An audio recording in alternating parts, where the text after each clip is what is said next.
พามาเบิ่งกอขอหกเข้าเหนียวกอขอหกต้นเตี้ยพี่น้องนาดำเนาะเนาะอันนี้นาดำเนาะเนาะเป่งน้ำเป็นที่เรียบร้อยแล้วเป่งน้ำเป็นที่เรียบร้อยแล้วพื้นที่ประมาณ4 ไร่พื้นที่ประมาณ4 ไร่มี2 ไร่นี่กับไร่เทิงดำนี่นาดำนี่มันก็อย่างที่รับรู้รับทราบกันเนาะมันก็งามอยู่แล้วลวงเข้าเนี่ยบ่ต้องเว้าถึงหรอกเบิ่งลวงเข้าซะก่อนดิล่ะง่วงใหญ่ละงกละงากพี่น้องเอ้ยนี่เบิ่งเด้แดงจึงครึ่งนี่ก็ของหกต้นเตี้ยได้นี่เบิ่งบ่มีลมจักหม่องเลยจะบ่คือก็ของหกเฮาได้พี่น้องก็ของหกต้นฉบับต้นสูงนี่มันล่มของพ่อใหญ่การใส่นาห้วย2 ไร่เทิงๆกันก็ล่มมันเป็นจังสั่นเนาะครับเนาะมันล่มบาดแล้วปีนี้ยังบ่พอล่มใส่น้ำอีกอุ้ยเป็นตาลุตนเจ้าของคักว่ามันล่มใส่น้ำถ้าล่มคือซื่อๆนี่ก็ไข่อยู่มันล่มใส่น้ำนี่มันเป็นตาลุตนเจ้าของด้วยเนาะนี่พี่น้องเขาก็ของ6 ต้นเตี้ยเบิ่งง่วงคือกันเนาะ2 ไร่นี่คือกันเลยแต่ว่าพามาเบิ่งง่วงเอามองนี่แหละเบิ่งง่วงเดี๋ยวจะหาว่าเลือกอีกบ่นี่พี่น้องลวงเข่ามันถึงว่ามันคือได้หลาย1 ไร่ได้ตันพุ่นเด้เข้าก็ของ6 ต้นเตี้ยนี่1 ไร่นี่ได้ตันเบิ่งล่วงมันติล่ะล่วงใหญ่ล่วงยาวแล้วก็โอ้โหมันดกพี่น้องเบิ่งล่วงแต่ละล่วงมันแต่ละนี่อันนี้ดำเด้อพี่น้องเด้ออันนี้เพิ่นดำอันนี้เบิ่งติล่ะโมเมนต์นาวานเด้ออันนี้นาดำเบิ่งแต่ละทำมันตีจุ่มกันเบิ่งแต่ละหลวงเข่าพยาการมักอยู่อย่างนึงคือมันบ่ล่มนี่แหละโมเมนต์มองเดียวเด้จะหาว่าไทยเฉพาะที่มันอันนี้บ่มาทางพี่ก็ได้ทางพี่ทางไทยนี่แล้วกันมันหย่อนแสงจักหน่อยนะเพื่อการหามุมกล้องกันมันหย่อนแสงนี่ใหญ่บ่นี่เอาลวงนี่แล้วกันเนาะเอาลวงนี่ก็ได้ลวงหน่อยที่สุดแล้วนี่เบิ่งติล่ะเบิ่งลวงเข้าพี่น้องเบิ่งหมักเบิ่งล่วงมันติล่ะโอ้ยแต่ละล่วงนี่อันนี้ก็เบิ่งติล่ะนี่ก็ของ6 ต้นเตี้ยได้พี่น้องนี่มาแม่นมาต้นเดียวดิเบิ่งติล่ะเบิ่งแต่ละล่วงติล่ะนี่หน้าดำพี่น้องหน้าดำจ้างคนดำเอาเจ้าของเฮ็ดบ่ได้ก็ดำเอาพี่น้องจ้างเขาเนาะครับเนาะจ้างเขาดำเอาถ้าเจ้าของคิดว่าโอ้ดำมันทุกข์มันยากมันซ่ามันทุกข์มันยากในการดำนั่นมันเมื่อยก็หาวิธีพี่น้องหน้า4 ไร่ในกระจ้างดำ2 มือก็แล้ว3-4 คนกับพ่อบ่ได้จ้างหลายนะครับเนาะ3-4 คนจ้างดำเอานี่ข้าวเหนียวก็ของ6 ต้นเตี้ยงามบ่เบิ่งติล่ะนี่ล่ะเพิ่นถึงว่า1 ไร่ได้ตันปลายก็ย้อนว่าเกษตรกรชาวนาเฮาหันมาใส่อันนี้เพิ่นก็ปลูกไว้กินนี่พี่น้องพื้นที่4 ไร่นี่ปลูกไว้กินเทิงนี่เป็นข้าวเจ้าเทิงทั้งพูน่ะเป็นข้าวเจ้าข้าวเจ้าใหญ่ให้เทิงเป็นข้าวเจ้าใหญ่นามันมี3 ไร่นา3 หม่องนี่แหละพี่น้องนา3 หม่องนี่นา3 หม่องนี่นะครับเนาะนา3 ไร่แต่ว่าพื้นที่ประมาณ7 ไร่ทั้งหมด7 ไร่ประมาณ7-8 ไร่นี่แหละ7 ไร่ 8 ไร่นี่แหละรวมพุ่นหนองสาน้ำเนาะครับเนาะ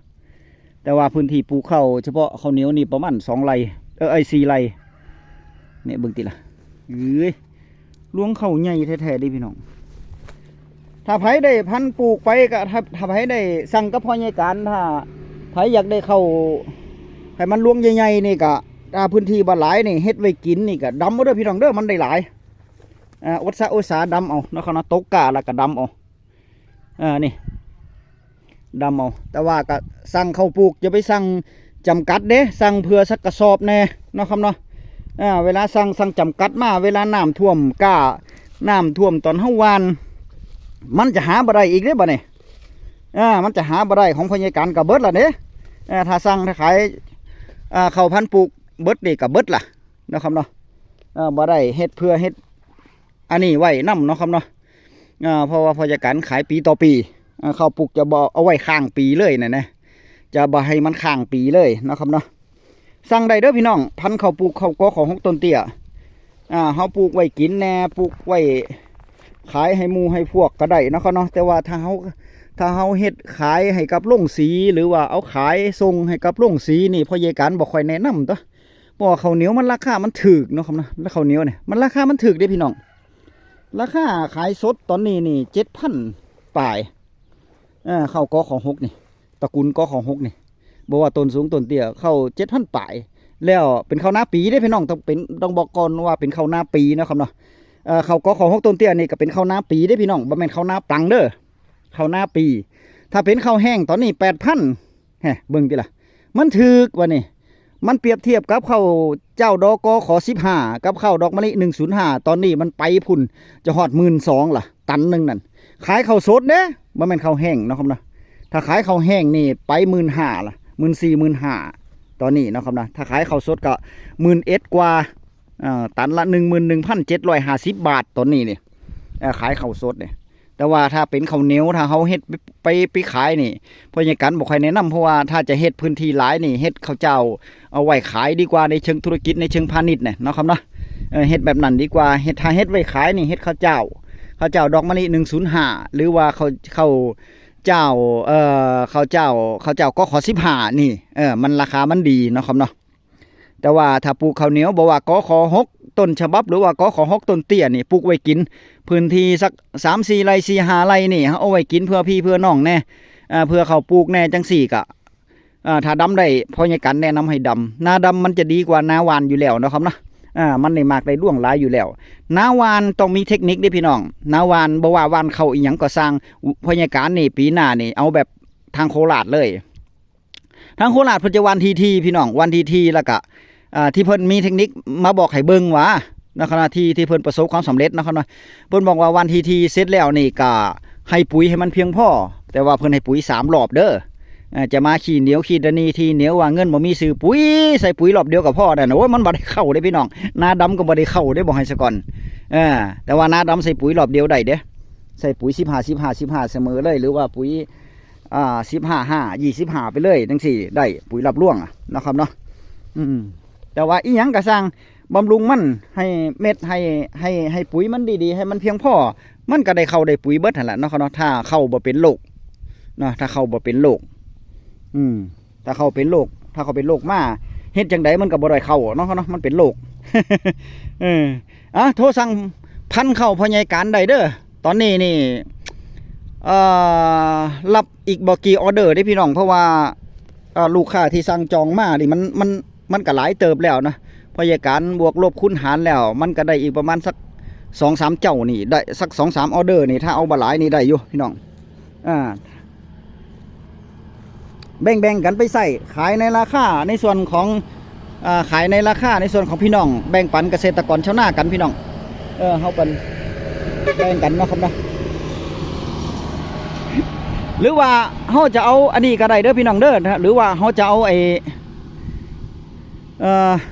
เขาจะเอาไปวานก็ได้ของพ่อใหญ่การกับวานคือกันของพ่อใหญ่การพูนกับวานคือกันพี่น้อง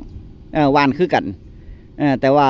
มันกับเบิงเอาน้ำนี่แหละมองไหนจ้างได้ก็จ้างอันนี้ก็จ้างมองนี่ก็จ้างคนดำเนาะเขาเนาะเพราะว่าวานมันบ่ได้กินเข่ามันมีแต่หญ้าเนี่ยธนาวานมันมีแต่หญ้ามีแต่หญ้ามันบ่ได้กินเข่าหญ้ามันหลายมันบ่ได้มันประสบความสำเร็จบ่ดีนอกจากไว้เฮ็ดนาดำแล้วโอเคเนาะถ้านาดำนี่โอเคอยู่ดำนี่โอเคอยู่นี่เห็นบอกมันก็ได้ผลอีหลีเนี่ยนาดำมันก็ได้ผลอีหลีเนี่ยเห็นบอกโทรสั่งจองพยาการเข้ามาได้นะ065เบอร์โทรพยาการ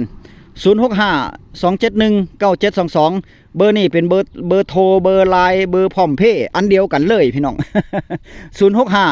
065-271-9722เมื่อกลางเดือนที่แล้วเมื่อต้นเดือนนี่ใส่บ่ได้เด้เบอร์นี่พยาการโดนระงับสัญญาณบ่ได้ไปจ่ายค่าบริการมัน1,400พุ่นเพราะว่าพยาการใส่รายเดือนอาศัยว่าได้เปิดเน็ตเฮ็ด YouTube ให้พี่ให้น้องแลกเปลี่ยนความรู้เกษตรกรกันนำนี่แหละเนาะครับเนาะให้ FC พยาการที่บางที่ก็ติดหันติดนี่ก็ได้มาแชร์ประสบการณ์กันว่าราคาเข้าไปเท่าใดแล้วตอนนี้แต่ละหม่องแต่ละบอลเอาไปเปรียบเทียบกันได้เนี่ยนะเนาะ เอาไปเปรียบเทียบกันได้อย่างน้อยก็ได้หูแนวทางฝนฟ้าพายุจะมามือใดยามใดหรือว่าช่วงรัฐบาลแจกเงินไล่ละพันบ่หรือว่าจังใดก็จะได้หูไปนํกันเนาะครับเนาะถือว่าเป็นข้อแลกเปลี่ยนแล้วก็เอามาแชร์ประสบการณ์กันคลิปหน้าพอกันไหมพี่น้องสนใจก็โทรติดต่อพญาการได้เด้อเบอร์โทรเบอร์ไลน์แอดไลน์เบอร์นี้ก็ได้นะครับเนาะเบอร์โทรเบอร์ไลน์เบอร์พร้อมเพย์เบอร์นี้คือกันพี่น้องเข้าเหนียวก็ของหกใครสนใจก็ติดต่อพญาการได้เดี๋ยวพญาการตอนเก็บเกี่ยวตอนนี้มันพญาการว่ามันยังบ่ทันได้พอเก็บเกี่ยวเนาะเขานะเบิ่งดิล่ะนี่มันเงาปลายมันเหลืองอยู่นี่ปลายมันสุกเหลืองดีอยู่แต่ว่าเงามันก็ยังเขียวอยู่ถ้าหากว่าเขาจะเอาเป็นเมล็ดพันธุ์เข้านี่บ่สมควรยังบ่ทันเก็บเกี่ยวให้ใบมันเหลืองไปเลยถ้าค่อยเก็บเกี่ยวเนี่ยนะหรือว่าให้มันเหลืองเบิดสุกมันดีๆนะครับน้องให้มันออกเบิดทุกเม็ดต้องพิถีพิถันจังหน่อยนึงเบิ่งสังเกตเบิ่งพี่น้องเข้าก็ของหกต้นเตี้ยมันจะเสมอกันเบิดเลยเห็นบ่เนี่ยเสมอกันเบิดเลยนี่เสมอกันเบิดเลยปลายเข้าเสมอกันเบิดเลยถ้ามันโผล่แซมขึ้นมามันสูงกว่าหมู่แสดงว่าบ่แม่นต้องไปเกี่ยวออกต้องไปเกาะออกเด้ต้องไปเกี่ยวออกไปเกาะออกนะครับเนาะเอาเขี้ยวไปลงไปเลยลงกลางให้หน้าไปเกี่ยวออกเลยมันจะปนเข้าต้นหนึ่งล่วงหนึ่งนี่เวลามันปนมาเนี่ยเบิ่งแต่ละล่วงหนึ่งมันก็ปนไปแผ่ไปเรื่อยๆได้บ่เนี่ยมันหลายเด้เพราะฉะนั้นไปเกี่ยวไปเกาะออกแต่ว่านาดำมันบ่มีปัญหาดอกมันบ่มีมันบ่คือนาวานเนาะนาวานเท่าเคยใส่ข้าวเหนียวก็ขอหกหรือว่าข้าวเจ้า105ของมะลิ105จังซี่เวลาเฮาไปวานเข้าเหนียวก็ของต้นเตี้ยไปวานปีนี้จังซี่นี่โอ้ยมันโผล่ขึ้นมาสูงยาวเด้อบ่นี่สูงต่ำเด้ต้องไปเกี่ยวออกให้เบิดพี่น้องเกี่ยวออกให้เบิดนะอย่าให้มันปนถ้าเฮ็ดพันธุ์เข้าอย่าให้มันปนมันจะแผ่ไปภายหน้าต้องเกี่ยวเกาะออกให้เบิดดีที่สุดนะครับเนาะงามพยาการออนซ่อนเข่าลวงเข่าลวงเข่าออนซ่อนบ่นี่ก็ของหกต้นเตี้ยพี่น้องเอ้ยออนซ่อนอีหลีสนใจกระโทษสั่งเข้ามานะพี่น้องเนาะ1 ไร่ได้ตันกว่าได้ผลผลิตหลายกว่า3 เท่าดีกว่าก็ของหกต้นฉบับเฮานะครับเนาะย่ำกินย่ำเฮานึ่งกินย่ำเฮาเอามานึ่งมาบริโภคมากินมานึ่งมันก็อ่อนนุ่มเหนียวแซ่บเหมือนก็ของหกต้นฉบับเฮาพี่น้องเหมือนก็ของหกต้นสูงเฮานี่แหละแต่ว่ามันดีที่ว่า1มันต้านทานโรค2มันได้ผลผลิตหลายกว่า3 เท่าก็ของหกต้นสูงนี่ได้ผลผลิตไร่หนึ่งถ้าเขาง่ามกับประมาณ5 ถึง 800 โล500 โลถึง 800 โลเท่านั้นนะครับส่วนมากก็ได้ประมาณ600 กว่าโลแต่ว่าเขาก็ของหกต้นเตี้ยได้ตันตัน2บ่ได้พี่น้องนาดำนี่แห่งได้หลายเด้อพี่น้องบอกให้ซะก่อนถ้าน้าวานก็ได้อยู่ไร่ละตันพี่น้องนาวันถ้าวานหนาแน่นๆถ้าเขางามๆปุ๋ยเพียงพอเนี่ยโอ้ยบ่ต้องเว้าเลยอันนั้นน่ะตันตัน2พุ่นละเนาะครับเนาะคลิปหน้าพอกันไหมคลิปนี้ฝากไว้ซ้ำนี่นะครับนะคอมเมนต์แรกเด้อพยาการจะปักหมุดเบอร์โทรให้ก็โทรหาพยาการได้นะครับนะเฝ้าสั่งจองเด้อพี่น้องพยาการรับบักกี้ออเดอร์นะครับนะเจอกันใหม่คลิปหน้าคลิปนี้สวัสดีครับ